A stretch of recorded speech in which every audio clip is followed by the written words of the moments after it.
This is the 2020 Subaru Forester in the premium trim. That is the second trim from the base. You get the full LED headlights on this trim.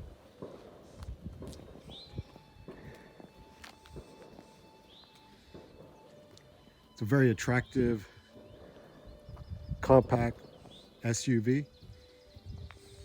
I think the wheels could be updated for the next go around. It's got a good side profile. Subaru updated this for the 2019 model year.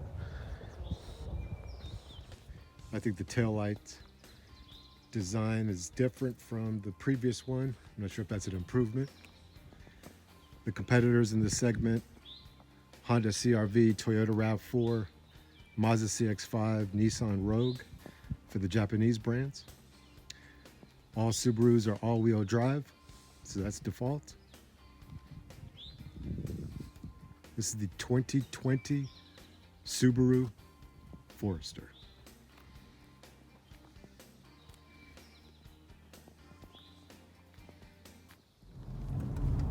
All right, so what we want to do now is just test the highway speeds. First with this on-ramp. Let's see how we can accelerate enough to merge on the traffic. Not much traffic, but wow, I gotta tell you, there's like ample power here. Again, this is just a 2.5 liter, 182 horsepower engine. It's a base engine. It's included in every trim with the Forester. And wow, I mean, it doesn't even feel like we're going 80 miles an hour. It's so smooth, silky shifts. I gotta hand it to Subaru. It's doing a great job. It's the all-wheel drive, obviously, is helping as well, but you know, just compared to the other crossover SUVs, the two that I reviewed in particular, the CX-5 and RAV4, this is worlds better than that RAV4 gas engine. The CX-5 was pretty good as well, but I think this is a little bit more superior. And I got to tell you, I mean, this is a strong candidate to be the best in terms of engine and how refined and how much power you have. I mean, look at this. I'm pressing on the gas, and it's just effortlessly going to 90 miles an hour, which tells you you've got plenty of torque even at these high speeds. It's a tremendous asset, because when you're cruising on a long road trip at 80 miles an hour, like I can't feel any bumps, there's no shakes. It's a very smooth ride. The road noise is not that much. It's actually in that category, it's the best one as well compared to those other crossover SUVs. I am really impressed with how this car is performing at these highway speeds. All right, guys, so taking the Subaru Forester here on just basically a straight road, and what I wanted to remark about is just how smooth and refined this transmission is. It truly is. I can't express enough accolades for it, because it's one of the smoothest cars, much less crossover SUVs, that I've driven. There just doesn't seem to be any type of noise from the transmission in terms of gear changing. It's super quiet, and you can drive it almost any condition, regardless if you're going upgrades, downgrade, curvy roads, straight roads. It just stays the same smooth ride the whole time. Absolutely refined. This is the first Subaru I've ever driven, and if this trait is spread among all their other vehicles, I could absolutely see why this brand is so popular. But I had to comment on specifically about that, because I think if you guys decide on this car, you're going to appreciate that a lot. And if you just want a calm, smooth ride, this is going to fit the bill amazingly in that regard. So absolute kudos to Subaru for making this transmission as refined as it is. All right, guys, so we just want to take the Subaru Forester out here on a windy country road. This is State Highway 640 in Virginia, heading up towards the Blue Ridge Parkway. And you know, the advantage of this four-wheel drive, all-wheel drive, is that it can handle these ascending roads with the curvy nature of it pretty well. I mean, it's very confident.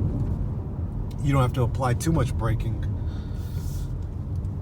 Not worried about losing traction on these type of roads. See, the engine, again, I've mentioned it before, is very refined, even on these changes in degrees in the road. You don't hear any gear hunting, any gear changes. The Forester is just very quiet. Cabin noise, again, it's really good. I mean, these are obviously patchy roads. It really is, I think, the best in the segment. Again, I've driven 3 of the 4 other Japanese crossovers, and I've ridden in the CR-V, and that's pretty loud. I would rate this the highest as far as the least amount of cabin noise. And you can take these turns pretty confidently. There's not much body roll. Adequate torque and acceleration when you're going uphill. It's just got plenty of power. I'm really happy about that. This base engine is absolutely sufficient. We saw what it did on the highway, and you know, this is rough terrain here. All right, just a quick video of the interior. You guys have probably seen a lot of videos online. I won't get too in depth. The only complaint that I had was maybe a physical button could be used for the Apple CarPlay, Android Auto to access the maps quicker. I do want to let you guys know we did 431 miles on this trip, and we averaged 33.9 mpg. I think that's outstanding. You get the best of both worlds. I've been commenting how great that engine was, and to get almost 34 mpg is phenomenal. I do also like the fact that you get lumbar support here in this second from the base trim. You get the full LED headlights, Apple CarPlay, Android Auto. Plenty of room here in the back seats, plenty of room in the trunk. They give you a nice little shelf here. And so overall, my thoughts on this, you know, my favorite part of the drive was just, you know, using that engine in any type of driving. We drove up in the mountains, we drove out in the highway, plenty of power, low speed, high speed. Again, this is the base engine. You get it with any trim on the Subaru Forester, and I was just absolutely impressed by that. Definitely consider this. Put this on your list if you guys are looking at any of the Japanese brands, RAV4, CX-5, Rogue, CR-V. Definitely take this out for a spin, and you will be, I think, just as impressed as I was with the amount of power that this car gives you. It's all-wheel drive. That's a default with Subaru. I think they did a great job.